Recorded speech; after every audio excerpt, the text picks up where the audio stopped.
All right, everyone. Now we're going to talk about how to use Gauss's law to determine the electric field due to an infinitely long insulating rod.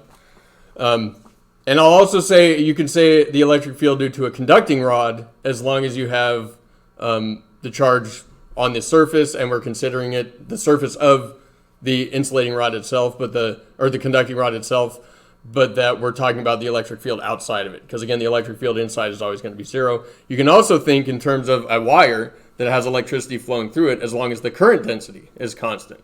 Because if the current density is constant, then the electric field surrounding that wire should also be constant. Okay. Just to remind you, though, we did this problem already. We used brute force integration in order to do this. And remember, we had the insulating wire, and then we had to do the integral where theta was our variable of integration, and we had to integrate from negative L over 2 to L over 2 to find that electric field at that point P. That led to us needing to look up that integral, that crazy integral in the table of integrals, but that essentially involved this much work to determine the electric field outside of a conducting rod, or an insulating rod, I should say.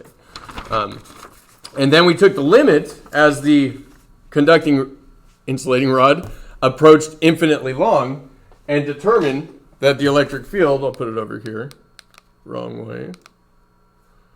We determined that the electric field was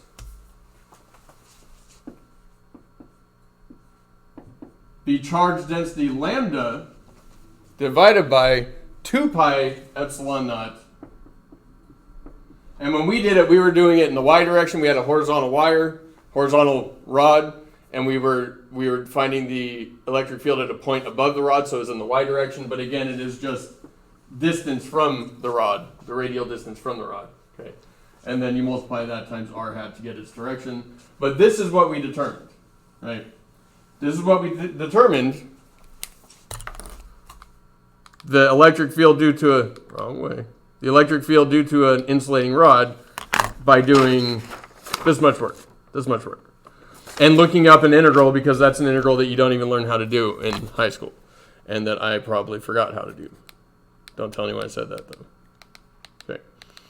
What Gauss's law lets us do is determine that same expression for an infinitely long insulating rod, or again, a conducting rod, as long as not really a conducting rod unless it's infinitely long, but it could be a wire with electricity flowing through it that has constant current density, because then the charge density would not change as you go across the rod. But let's just think about an infinitely long insulating rod. Let's talk about that. Okay. First of all, you can't draw a sphere around this and have the electric field be constant. Okay. But what I can do is draw a Gaussian cylinder. And you'll note that if I put a Gaussian cylinder surrounding this rod,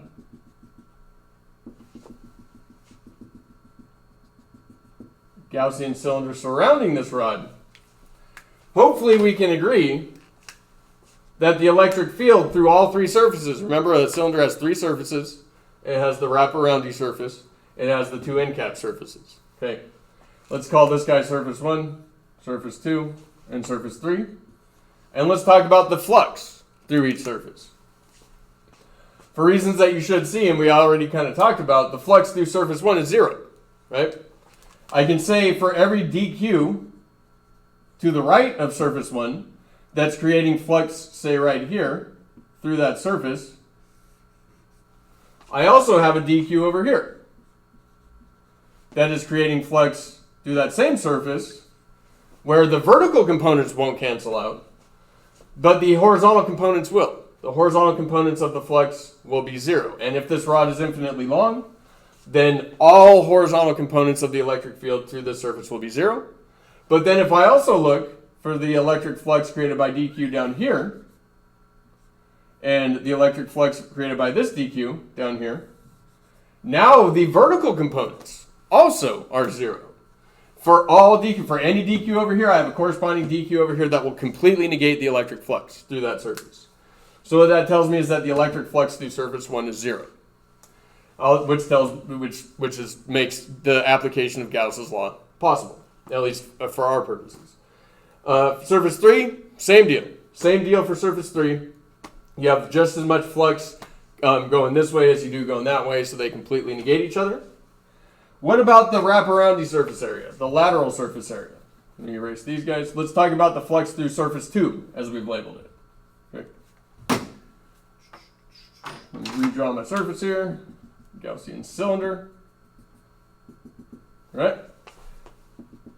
Now, this dq obviously creates flux that points this way, that points this way, that points this way, right? And so that and this dq also creates flux that will come over this way and will point up this way, will point that way, right? That way. This dq over here creates flux pointing that way. And so as you can see through the top part of the surface, the net flux will not be zero. But what you can say is that the horizontal components of the fluxes will all cancel out. For every dq creating a flux line pointing this way, then you'll have a corresponding dq that creates a flux line pointing that way, and the horizontal components will cancel out. And you have that same situation happening on every part of the surface as you go around the three-dimensional surface of that cylinder.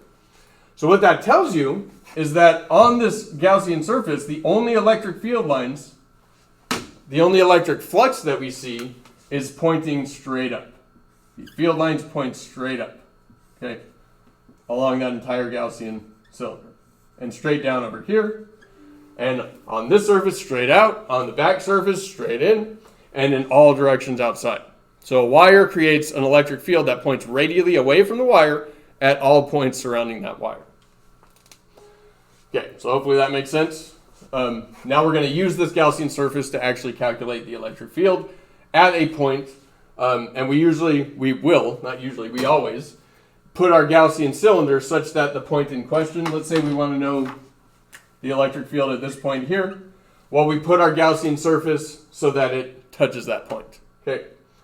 And then we use Gauss's law. We know the electric field is going to be constant over that entire surface, over the entire wraparoundy surface. We know the electric field flux is going to be zero through the two end caps. So all we need to worry about is the lateral area of the cylinder. Okay. All right. So I'm going to erase this and use this other one to actually calculate the electric field due to a point using Gauss's law. So let's say we're interested in the field at this point P. And let's say that the charge density, we can't say the total charge here. That's why our equation is written in terms of charge density. Because if we have an infinitely long rod, then the charge is infinitely big. It has infinite charge on it. But we can talk about the charge density, which will be finite. And so let's say that our charge density is positive. So we have a positively charged insulating rod. Okay? And I'm going to take my Gaussian cylinder and draw it so that its lateral area will touch the point that we're interested in. And then we can use that to just determine an equation that will tell us the electric field as a function of the distance away from the wire itself. And so we know if this is positive, if this rod is positively charged, we know at point P the electric field is going to be pointing up. Like, we know that. And then we can use Gauss's law to, again, determine that electric field. So I just start with Gauss's law. The closed surface integral of E dot dA will be equal to the closed surface integral over our Gaussian surface of E dot dA, which is the flux, right? E dot dA is the flux. The integral over all E dot dA's gives us the total flux, is going to be the enclosed charge divided by epsilon naught. Okay. Here, if I look at my dA vector, for this particular electric field line, it is going to point upward, right? That's my dA. At every point around the lateral surface area here, the electric field will be in the same direction as dA. So whenever I rewrite my E dot dA, it's just E dA cosine theta, because E and dA are always parallel on this surface. And again, we don't need to worry about the end caps because the flux through them is zero, so we don't need to worry about that. So the cosine of the angle is 1. And so E dot dA is simply E dA. So this integral becomes the integral over the closed Gaussian surface, the Gaussian cylinder of E dot E times dA. That's going to equal the enclosed charge divided by epsilon naught. The electric field is constant if I've drawn my Gaussian cylinder so it's concentric about the wire. So the electric field comes out times the integral over the closed surface of dA. And that's going to equal the enclosed charge. Now, what charge is enclosed by my Gaussian cylinder? Well, I can use my charge density equation to do that. My charge density is defined as charge per unit length. And so my length here is just whatever arbitrary, and it is arbitrary, as you'll see in a second, the arbitrary length of my Gaussian cylinder. And so in general, lambda is charge per unit length, but in general, not in general, the enclosed charge is going to be the density, the charge density in terms of the enclosed charge will be the enclosed charge divided by the length of my cylinder, because the length of my cylinder is what's enclosing the charge from here to here, right? That amount of charge has charge density Q enclosed over L. And so I can write my enclosed charge, because that's what I need. I need an expression for enclosed charge to put it up there.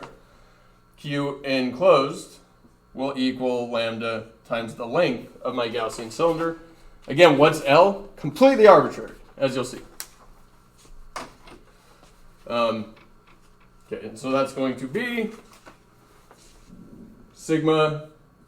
lambda times the length of my Gaussian cylinder divided by epsilon naught. Well, what is the area? The area where I actually have flux coming out is the lateral surface area of this sheet. And remember that the lateral area, the wraparoundy area of a cylinder is simply the circumference times the length, right? If I unwrap this length right here was equal to 2 pi r. This length right here is just the length of my Gaussian surface. So when I integrate over all the dAs that actually have electric fields pointing through them, whereas the end caps do not, my dA, when I integrate that, it's just going to be 2 pi times the radius. I should have indicated that. Radius is just going to be r, the distance r, 2 point p, 2 pi r, that's one dimension, and then times the length. Times the length, it's essentially the length of a rectangle, width times height, width times length, whatever you want to think of it as. So 2 pi r times L equals, other side we have lambda L over epsilon naught. I told you L was completely arbitrary. You can see why now. The L's cancel. And then if I solve this for the electric field, all I need to do is divide by 2 pi r. And I get the electric field strength is equal to 2 pi r. Sorry. Lambda is the only thing that's left in the numerator. Lambda over 2 pi r, or 2 pi epsilon naught times r. Okay.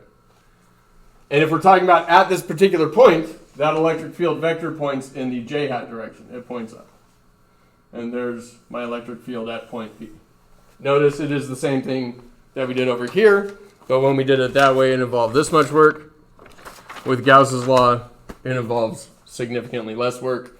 Note we didn't use a Gaussian sphere. We couldn't use a Gaussian sphere here because if we try to put a Gaussian sphere around this, the electric field will not be constant on its surface. Gaussian cylinder, the only thing we can use. And we use it because we know the flux through the end caps is 0. And so the flux through the end caps does not contribute to the electric field. Therefore, we don't integrate over those surfaces. We just integrate over the lateral wraparoundy surface. And when we do that, we get the same equation that we determined from when we did it the really long way. Notice the electric field here is just inversely proportional to the distance. No squared, just inversely proportional to the distance. We do have our result in terms of charge density because, again, if this is an infinite rod, then the charge is infinite. You might wonder, I pointed this out before, but I'll point it out again. How many infinite rods do we encounter in our everyday lives? 0. But very often you're talking about a linear charge distribution that has, maybe length a couple inches, and you're interested in the electric field a micrometer above the surface of that rod or that wire or whatever happens to be charged. And so in that case, the difference in the the difference between the length of the charged object and the distance away from it where we're interested in the electric field. That difference is so large that you can essentially consider the rod to be infinite, and you're just fine. Just fine. All right. That's it for today. We're going to talk about charged sheets tomorrow and using Gauss's law to determine the electric field due to charged sheets in a more convenient way than we did last time. But that's it for today. So I'll see you all tomorrow.